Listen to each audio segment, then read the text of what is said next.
Jadi malam ini adalah penayangan perdana musim keempat misteri di Blind Frog Ranch. Itu Chet Olinger, bintang misteri di Blind Frog Ranch di Discovery. Tapi kini ia tidak di peternakan. Dia dipenjara di Las Vegas atas tuduhan pembunuhan setelah teman selnya ditemukan tewas sehari usai Natal. Pihak berwenang menyatakan kematian itu akibat perkelahian hebat di penjara beberapa minggu sebelum pembebasannya. Rincian baru laporan penangkapan mengungkapkan apa yang Olinger katakan kepada polisi setelah pembunuhan, termasuk pernyataan yang memicu pertanyaan tentang kondisi mentalnya. Kami akan membahas pertanyaan penting kasus ini bersama pengacara pembela pidana dari Las Vegas. Selamat datang di Sidebar bersama Law and Crime. Saya Jesse Weber. Jadi Anda mungkin pernah mendengar tentang pria ini, Chet Olinger, salah satu bintang dari acara Mystery at Blind Frog Ranch di Discovery Channel. Menurut kepolisian Metro Las Vegas, dia ditahan di penjara Las Vegas karena penghinaan terhadap pengadilan. Lalu, hanya 1 hari setelah Natal, para penjaga yang tampaknya sedang melakukan pemeriksaan rutin menemukan teman satu selnya, Christopher Kelly yang berusia 42 tahun, tergeletak tak bergerak di lantai sel, meninggal karena apa yang disebut polisi sebagai luka akibat benturan benda tumpul. Jadi Olinger sekarang didakwa dengan pembunuhan terbuka setelah polisi menyatakan bahwa keduanya terlibat dalam perkelahian fisik yang berujung pada kematian Kelly secara brutal. Ada mungkin bertanya, apa itu pembunuhan terbuka? Kita akan membahasnya karena detail ini sangat penting dan mengubah cerita ini. Menurut catatan penjara, Olinger baru dijatuhi hukuman atas tuduhan penghinaan terhadap pengadilan beberapa hari lalu. Kapan dia dijadwalkan untuk dibebaskan? 12 Januari 2026. Jadi dia hampir bebas. Hanya beberapa minggu menuju kebebasan, kini dia dituduh mengorbankan segalanya dalam perkelahian brutal di balik jeruji. Kita perlu mundur sebentar dan pastikan semua paham situasinya, karena cerita ini kompleks dan menurut saya semuanya penting. Semuanya berawal dari pria bernama Chet Olinger ini. Oke, kamu mungkin mengenalnya dari televisi. Ya, dia tampil di acara Discovery Channel Misteri di Blind Frog Ranch selama 5 musim, berburu harta karun dengan ayahnya di Utah. Dia benar-benar tipe petualang yang tangguh. Tapi kemudian, pada bulan Oktober lalu, Olinger ditangkap di Nevada. Itu bukan karena tindakan kekerasan, tapi karena tuduhan penghinaan terhadap pengadilan. Pada dasarnya, karena tidak hadir untuk sesuatu di negara bagian lain. Ini menurut The Deadline, pada dasarnya adalah seorang buronan yang diduga. Sekarang kami tidak bisa memastikan secara pasti tentang apa semua itu, dan untuk apa dia menjadi buronan. Yang kami tahu, dia ditahan di Clark County Detention Center, Las Vegas. Jadi dia hanya menjalani hukumannya kan? Seorang hakim menjatuhkan vonis padanya pada tanggal 18 Desember atas tuduhan penghinaan terhadap pengadilan itu. Dokumen menunjukkan bahwa dia dijadwalkan akan dibebaskan pada 12 Januari 2026. Dia hanya punya kurang dari 3 minggu lagi dalam masa hukumannya. Pada malam 26 Desember sehari setelah Natal, petugas pemasyarakatan melakukan patroli rutin. Menurut Fox 5 Vegas, mereka meninjau laporan penangkapan yang akan kita bahas sebentar lagi. Dan laporan itu menunjukkan seorang petugas sedang membagikan obat. Mereka melihat ke dalam sel dan menemukan pria bernama Kelly tergeletak tak bergerak di lantai. Mereka segera masuk dan menemukan luka parah akibat benturan benda tumpul. Ada darah di wajahnya, mereka mencoba menolong, tapi sudah terlambat. Dia dinyatakan meninggal di sel itu juga dan satu-satunya orang lain di sel itu adalah Chet Olinger. Jadi polisi Las Vegas pun dipanggil. Olinger diduga mengatakan omong-omong bahwa Kelly, kutip, sedang tidak enak badan menurut Fox 5. Ketika para penyelidik mulai mengambil foto di tempat kejadian dan mencoba mengambil foto Olinger, dia diduga berkata, semoga berhasil memecahkan kasus ini. Mereka tampaknya menyimpulkan bahwa terjadi perkelahian fisik antara Kelly dan Olinger di dalam sel yang terkunci itu. Bahkan Fox 5 juga melaporkan bahwa narapidana di sekitar mengatakan mereka mendengar ada perkelahian, mendengar seseorang berteriak. Seorang narapidana mengaku mendengar teriakan. Mereka memukuli dan membunuh saya, tolong. Sekarang, hasilnya, Olinger, bintang reality televisi yang tinggal beberapa minggu dari kebebasan, kini kembali ditahan dan didakwa pembunuhan terbuka. Jadi itulah garis waktu langsung, atau garis waktu yang tampak menurut para penyelidik. Seorang pria yang sedang dihukum singkat tiba-tiba dituduh membunuh akibat perkelahian di penjara yang berujung maut, membuatnya terancam penjara seumur hidup. Menurut dokumen polisi yang baru dirilis, ini hal baru. Apa yang terjadi setelah interaksi ini, dan apa yang diduga dikatakan Olinger kepada para penyelidik, itu mungkin jadi isu utama dalam penuntutan dan pembelaan kasus ini. Kita akan bahas sebentar lagi. Namun, garis waktu dasar itu menyisakan banyak pertanyaan. Mengapa hal itu terjadi? Apa yang memicunya? Bagaimana mungkin seorang pria yang secara harfiah menghitung hari menuju pembebasannya kini justru terlibat dalam perkelahian yang tampaknya begitu brutal hingga menyebabkan pria lain tewas? Dengan laporan penangkapan yang jelas, Kita tahu bagaimana Ollinger diduga menjelaskan kejadian dan alasan dia melakukan hal yang dituduhkan. Untuk membantu menjawab pertanyaan, saya akan menghadirkan pengacara pembela kriminal Las Vegas, Michael Trojano. Michael, terima kasih banyak sudah meluangkan waktu, saya sangat menghargainya. Pembunuhan terbuka tidak ada di semua negara bagian. Ini dakwaan menarik bagi penonton. Apa makna praktisnya? Strategi jaksa untuk mendakwa pembunuhan terbuka apa? Tentu, jadi biasanya ketika seseorang dituduh melakukan pembunuhan dalam bentuk apapun di negara bagian Nevada, jaksa akan mendakwa seperti yang baru saja Anda katakan, pembunuhan terbuka.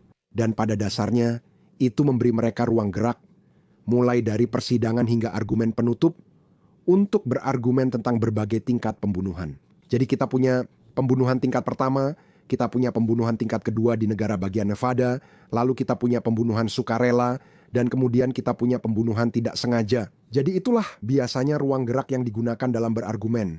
Dan itu memberi mereka kebebasan untuk menjalankan kasus sesuai pilihan mereka. Izinkan saya memperjelas. Apakah Anda bilang mereka tidak perlu menyebutkan tingkat pembunuhan tertentu sebelum persidangan saat mempresentasikan ke juri? Mereka memberi beberapa opsi. Lalu dalam musyawarah, juri memilih yang diyakini. Ya, maksud saya, mereka bisa menuntut masing-masing secara terpisah lalu terserah mereka membuat argumen itu. Mereka menyebut ini pembunuhan tingkat pertama, yaitu sengaja, berniat jahat, dan sudah direncanakan. Dan pihak pembela di sisi lain mengatakan tidak, ini adalah pembunuhan sukarela. Itu terjadi karena emosi sesaat, semacam kejahatan yang bisa diperdebatkan sampai ke argumen penutup. Tentu saja. Apakah itu menyulitkan pekerjaan pengacara pembela? Maksud saya biasanya Anda tahu di negara bagian lain, ketika Anda tahu tingkatannya, Anda tahu apa argumennya, pengacara pembela bisa mengatakan jaksa tidak memenuhi unsur-unsur ini, tapi ketika Anda punya rentang dakwaan pembunuhan terbuka seperti ini, apakah lebih sulit untuk membela?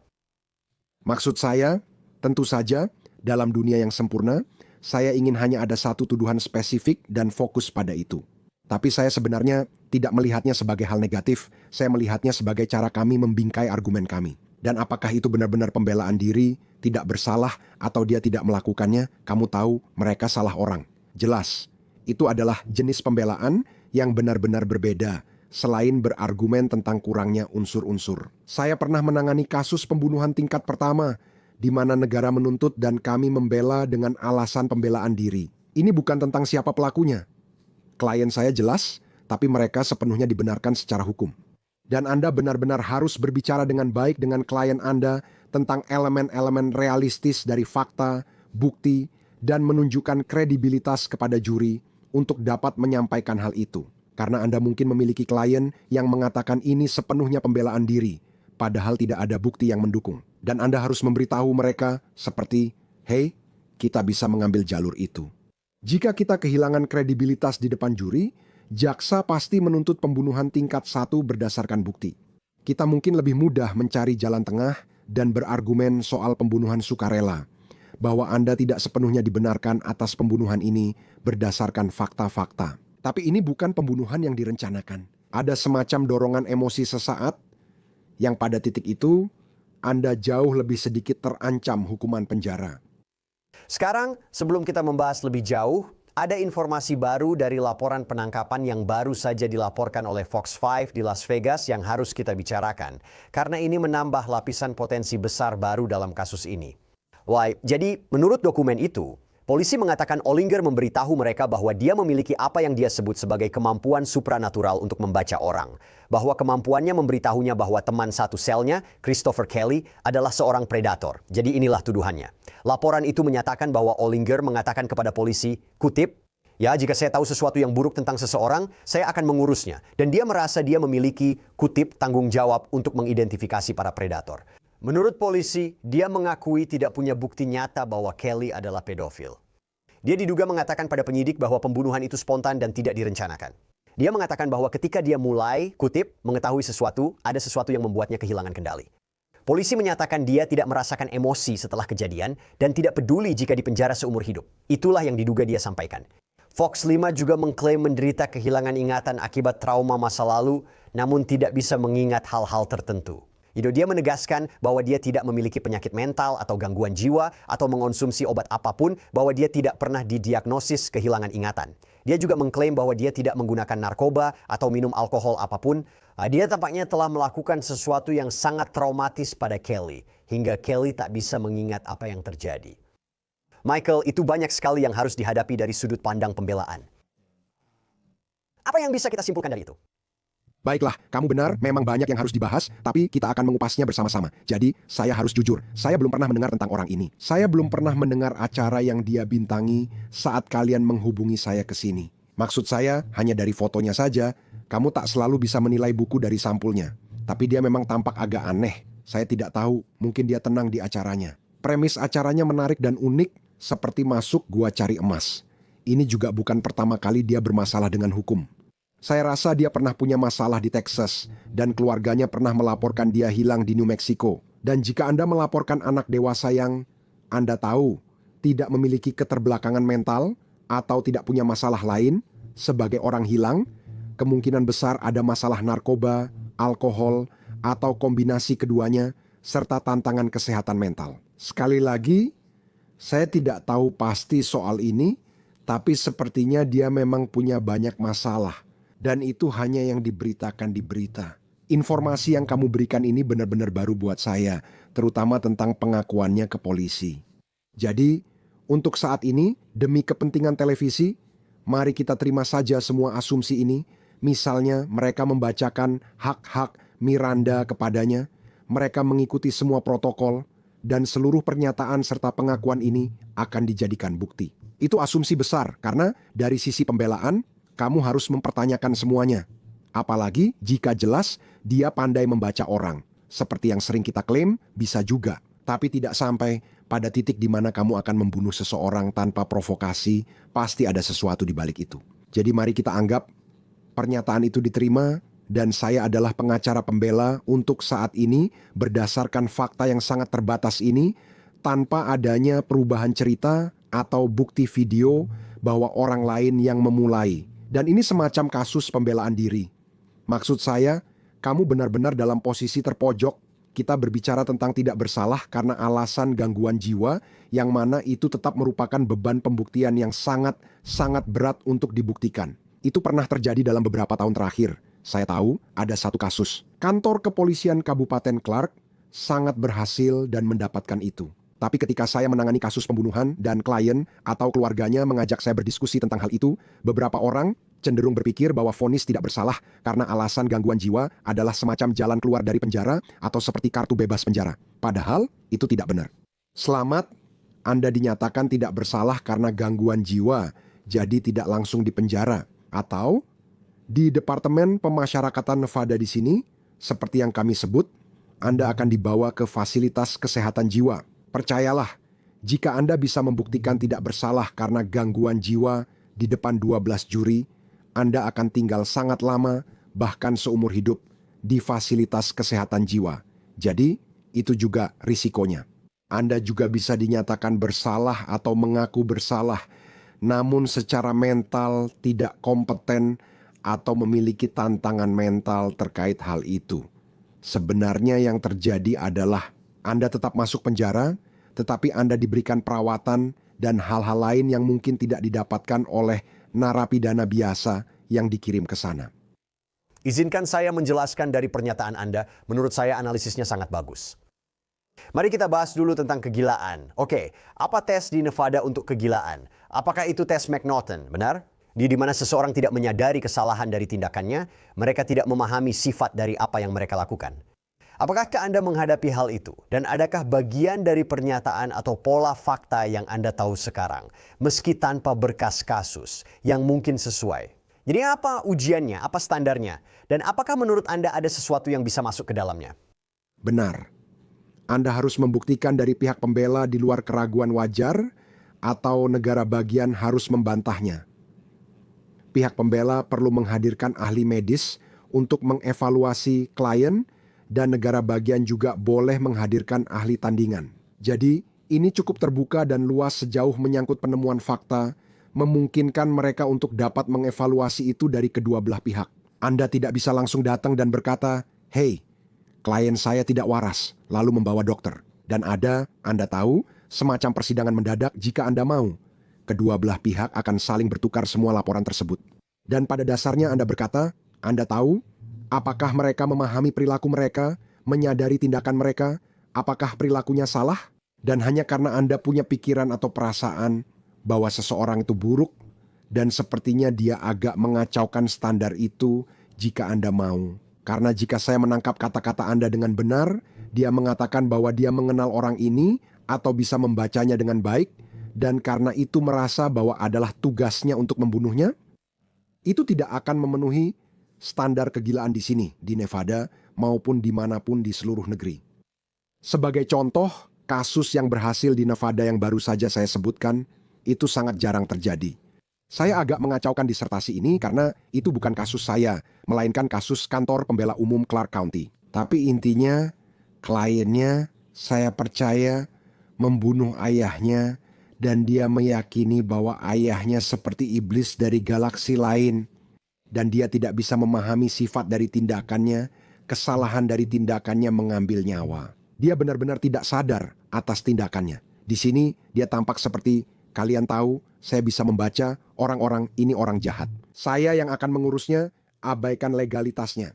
Itu poin yang sangat bagus. Itu contoh klasik di sekolah hukum. Seperti kamu tidak paham bahwa kamu sedang membunuh seorang manusia dalam arti tertentu, kan? Maksud saya, apapun alasanmu dengan sengaja atau secara sadar membunuh orang lain seperti itu tidak berpengaruh pada pembelaan karena gangguan jiwa. Meskipun saya akan bertanya padamu, ada isu apakah hal itu tidak cukup untuk menjadi pembelaan gangguan jiwa yang bisa mengatakan bahwa kondisi mental terdakwa dapat memengaruhi niat, dapat memengaruhi unsur-unsur seperti pembunuhan tingkat pertama atau pembunuhan tingkat kedua. Benar, bukankah ada saat-saat di mana kesehatan mental, kondisi mental bisa memengaruhi apakah seseorang benar-benar didakwa dengan kejahatan paling berat atau apakah itu bisa diturunkan menjadi misalnya pembunuhan tingkat 2 atau pembunuhan karena kelalaian. Benar? Benar, seperti yang kamu bilang, kita mulai dengan pembunuhan terbuka, jadi mereka akan didakwa dengan semua kemungkinan. Dan kemudian itu akan tergantung pada jaksa, berdasarkan bukti dan jalannya persidangan, apa yang benar-benar ingin mereka ajukan saat argumen penutup nanti. Dan kekurangan mental semacam itu akan dibawa ke dalam persidangan oleh kedua belah pihak. Tapi pada akhirnya, kecuali ada fakta-fakta yang sangat spesifik yang menurunkan dakwaan dari pembunuhan tingkat 1 menjadi tingkat 2 atau semacam pembunuhan tanpa rencana, ini akan menjadi tantangan yang sangat sulit bagi pihak pembela. Ya, saya harus mengatakan, kematian ini terjadi di dalam sel penjara yang sangat terbatas, sangat terisolasi. Ini berbeda dengan kasus di luar, di mana Anda bisa menyarankan tersangka lain atau teori alternatif. Jika dia sendirian di sel penjara, saya jadi bertanya-tanya, mungkinkah ada argumen sebagai pembelaan diri? Jika Anda mendengar narapidana mengatakan mereka mendengar ada pertengkaran, ada perkelahian, saya membayangkan itu juga tergantung pada apakah Ollinger mengalami cedera atau tidak. Atau saya tidak tahu apakah mungkin ada kamera, tapi itu juga sesuatu yang mungkin akan kita bicarakan. Penjara itu dipenuhi kamera, tapi saya tidak akan terkejut tergantung di mana tepatnya kejadiannya, seperti di dalam sel atau sel mana yang dimaksud kalau ternyata tidak terekam kamera. Saya merasa pada titik ini, meskipun masih awal, kita mungkin sudah tahu jika itu terekam di suatu rekaman atau video. Tapi menurut saya, salah satu poin Anda sangat masuk akal. Jika ada saksi independen, biasanya penjaga lain atau tahanan lain yang berada di dalam sel dan menyaksikan langsung, atau yang berada di lorong dan mendengar semacam keributan atau pertengkaran atau apapun itu. Itu akan bermanfaat bagi pihak pembela untuk menelusurinya, karena ini salah satu skenario klasik. Dengar, lupakan apa yang dikatakan klien saya, itu tidak masuk akal. Tahu kan? Lupakan semua itu. Kita punya Billy dan Tom dan Jim di sel sebelah sini. Mereka mendengar korban berteriak, "Aku akan membunuhmu kalau kamu tidak turun dari kursiku. Kalau kamu tidak melakukan ini, apapun itu, lalu terjadilah perkelahian." Jika kamu punya kesaksian dan bukti seperti itu, peluang mendapat vonis pembunuhan sukarela atau bebas karena membela diri jauh lebih besar. Dan omong-omong, satu hal saja sebelum kita lanjut, gagasan bahwa orang ini akan segera dibebaskan dan sekarang malah terlibat dalam kasus pembunuhan, benar kan? Maksud saya, apakah aspek itu dari sudut pandang pembelaan bisa dikatakan, hey, kamu tahu, ini menunjukkan sesuatu tentang kondisi mentalnya. Ini menunjukkan sesuatu tentang apakah dia akan melakukannya, apakah dia tidak akan melakukannya, karena itulah yang terasa sangat aneh. Dia hampir bebas dari tuduhan penghinaan, tapi kini kemungkinan besar dia bisa dipenjara seumur hidup. Apakah itu juga dipertimbangkan? Kita tidak bisa menghindari masalah kesehatan mental. Jelas ada masalah ini di sini. Apakah ada penggemar acara itu yang benar-benar sempat menontonnya dan merasakan auranya? Atau berdasarkan apa yang kita ketahui sejak awal yang dia katakan kepada polisi? Dan kemudian ditambah dengan apa yang kamu katakan sekarang, rasanya seperti dengar tidak ada yang ingin berada di penjara. Seperti, kamu tahu, saya selalu mengatakan itu kepada klien-klien saya, ini bukan tempat yang menyenangkan untuk berada. Tapi di saat yang sama, jika ada secercah harapan di ujung terowongan. Dan kamu bilang, dia tinggal beberapa minggu lagi, bahkan bukan minggu, pada dasarnya saat ini, ya, kurang dari 2 minggu, saat kita merekam ini, dia seharusnya dibebaskan karena tuduhan penghinaan ringan, dan dia malah terlibat dalam pertengkaran seperti ini. Jangan salah paham, penjara itu tempat yang berbahaya. Tapi ada perbedaan yang signifikan, setidaknya di sini di Nevada, antara bahaya di pusat penahanan Clark County dan penjara, meskipun berbahaya saya jelas tidak mau ada di sana, dan pergi ke penjara negara High Desert. Jadi, menempatkan dirinya dalam posisi seperti itu. Kamu tidak sering mendengar tentang terlalu banyak pembunuhan yang terjadi di pusat penahanan dibandingkan dengan kekerasan yang jauh lebih ekstrim di High Desert dan lembaga pemasyarakatan Nevada lainnya. Karena di sana, semua orang mungkin dipenjara selama puluhan tahun. Saya ingin menindaklanjuti sesuatu, jadi saya ingin pendapatmu tentang ini. Jadi Olinger, seperti yang kita bahas, bukan sekadar narapidana, tapi juga tokoh televisi. Acara ini menampilkan citra yang sangat spesifik. Karena menurut profil Discovery Channel sendiri, ini bukan sekadar orang biasa. Kita sedang membicarakan sebuah usaha keluarga. Jadi ayahnya, sebagai latar belakang, Dwayne Olinger adalah tokoh utama di sini. Jaringan itu menyebut dia mendapat banyak uang sebagai kontraktor minyak berisiko di Amarillo, Texas. Dia menjual perusahaannya dan menginvestasikan semuanya ke penambangan emas liar di Blind Frog Ranch, Utah. Dan premis utama acara ini adalah petualangan besar yang hampir seperti mitos. Dwayne tampaknya yakin bahwa ada harta karun terkenal yang tersembunyi di gua-gua bawah tanah di properti itu. Chad, sang putra, dikenal tangguh, pemberani, dan suka mengambil risiko, sering memanjat serta menyelam ke gua sempit untuk menemukan segalanya. Ini kisah keluarga, keberuntungan, dan semangat perintis. Saya penasaran apakah kasus ini lanjut ke persidangan. Apakah hal-hal itu akan masuk dan bagaimana aspek selebritas mempengaruhinya? Maksud saya, mungkin bahkan dalam pemilihan juri. Tentu, itu memang hal pertama yang saya pikirkan, yaitu pemilihan juri. Karena sejauh yang dia lakukan sebelumnya terkait acara itu, saat ini saya tidak melihat ada relevansi khusus. Tapi mungkin jaksa penuntut akan menemukan relevansi dan mereka akan mencoba memasukkan sebagian dari itu atau pembela atau keduanya. Tapi ini tampaknya seperti kejahatan yang sangat acak.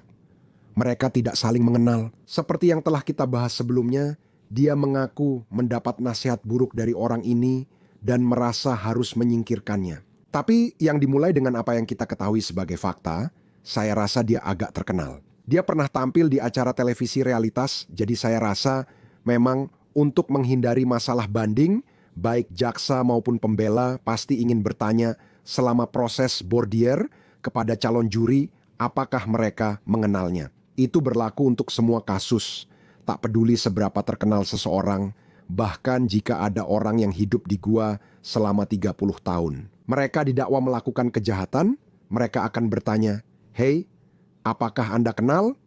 Mereka akan membaca daftar saksi dari kedua belah pihak, baik pembela maupun jaksa, membaca nama-nama, nama petugas, nama penyidik, nama saksi mata, dan sebagainya.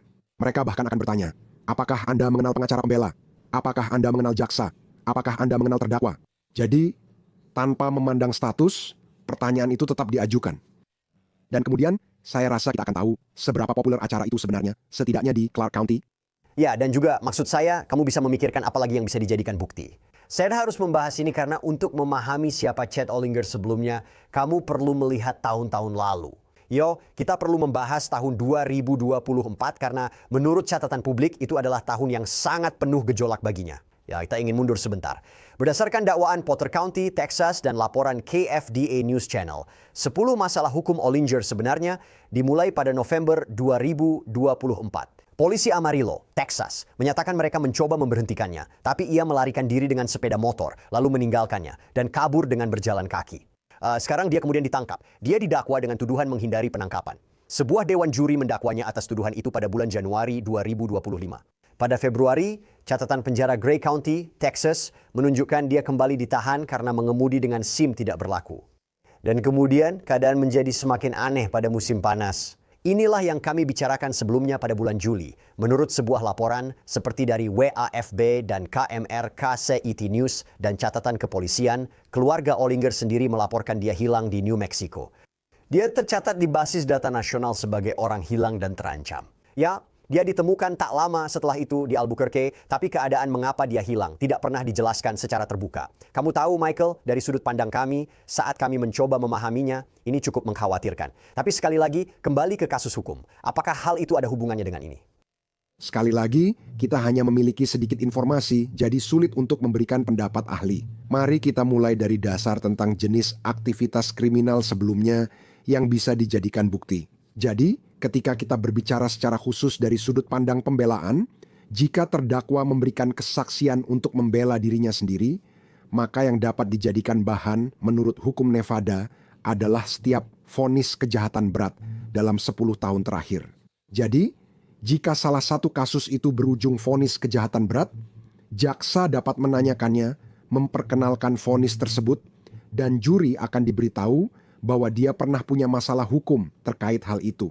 Jika kasus-kasus tersebut tidak berujung pada vonis kejahatan berat, maka sangat kecil kemungkinan hal-hal itu akan dijadikan bukti. Satu-satunya cara lain yang mungkin saya lihat agar hal itu bisa dijadikan bukti adalah jika negara bagian mengajukan apa yang disebut sebagai permohonan untuk tindakan buruk sebelumnya, tetapi biasanya ketika ada permohonan untuk tindakan buruk sebelumnya, harus ada semacam keterkaitan dan relevansi antara tindakan tersebut dengan tuduhan dalam kasus ini dibandingkan dengan apapun tindakan sebelumnya itu, baik yang sudah didakwa secara pidana, sudah divonis, atau bahkan belum didakwa dalam beberapa keadaan.